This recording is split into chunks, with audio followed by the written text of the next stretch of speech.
CapCut video editing एप्समा कुनै पनि भिडियोको background remove गरेर पछाडी आफूले भनेको जस्तो भिडियो अथवा फोटो राखेर कसरी भिडियो बनाउने भनेर मलाई धेरैले सोध्नु भएको छ।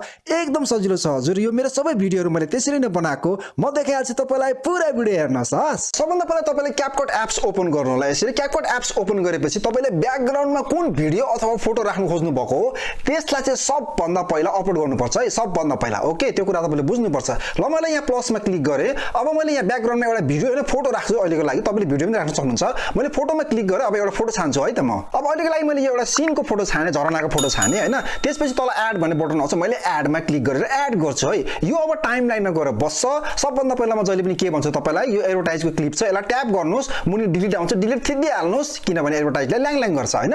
अब यो आएर बसिसक्यो यहाँ। अब यसरी फोटोलाई सिलेक्ट गर्यो भने यो सिलेक्ट हुन्छ, तर बाहिर यसरी स्क्रिन बाहिर ट्याप गर्नुस्, यसरी अन सिलेक्ट हुन्छ। यतिखेर तपाईले बटनमा हेर्नुहुन्छ अनि मेनुलाई यसरी देब्रेतिर सार्नुस्, फर्मेट भन्ने देख्नुहुन्छ क्या। फर्मेटमा तपाईले क्लिक गर्नै पर्ने हुन्छ है। फर्मेटमा यसरी क्लिक गर्नुस्। मेक श्योर यो चाहिँ 9:16 है, 9:16 यो चाहिँ भर्टिकल हो टिकटकको लागि। त्यहाँ यसरी क्लिक गर्नु होला। यो फोटो त ल्यान्डस्केपमा छ। अब यसलाई केही छैन, माथि यो फोटोलाई यसरी ट्याप गर्नु होला हैन, सिलेक्ट हुन्छ। माथि ग्रीन धर्का पनि आयो फोटोको वरिपरि। दुईटा औँलाले थिचेर यसरी यसलाई फिजाउनु होला।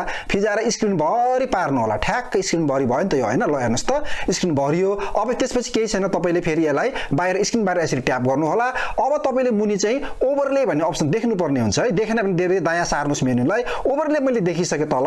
अब ओभरलेमा म क्लिक गर्छु। अब यहाँ चाहिँ फेरि अर्को एड ओभरले भन्ने बटन आउँछ।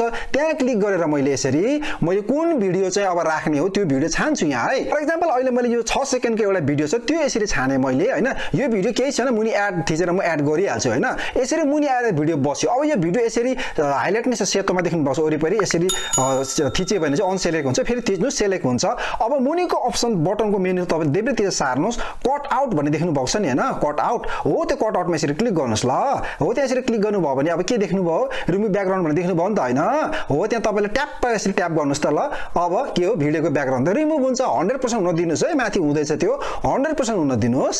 ल अब 100% पनि भइसक्यो। यो भिडियो सिलेक्टेड नै छ किनभने फोटोको वरिपरि ग्रीन धर्का देख्नु भएको छ नि। तपाईले यसलाई यसरी थिचेर तल माथि के रे सार्नुस्, दायाँ बायाँ दुईटा औँलाले थिचेर खुम्चाउनुस्, बढाउनुस् अनि यसरी के हो स्क्रिनमा ठ्याक्क फिट गरेर राख्नुस्। अब प्ले गरेर हेर्नुस् त, भयो त हैन। अब तपाईको मेरो यो के रे पछाडीको ब्याकग्राउन्ड चाहिँ सक्यो नि त। तपाईले केही छैन, यो भिडियोलाई यसरी थिचेर राख्नु त। यो टाइम मारमा मिलेको छैन, थिचेर सुरुमा बनाउनुस् हैन। अब पछाडीको त छोटो छ नि त, यहाँ गएर सिद्धो नि त हैन।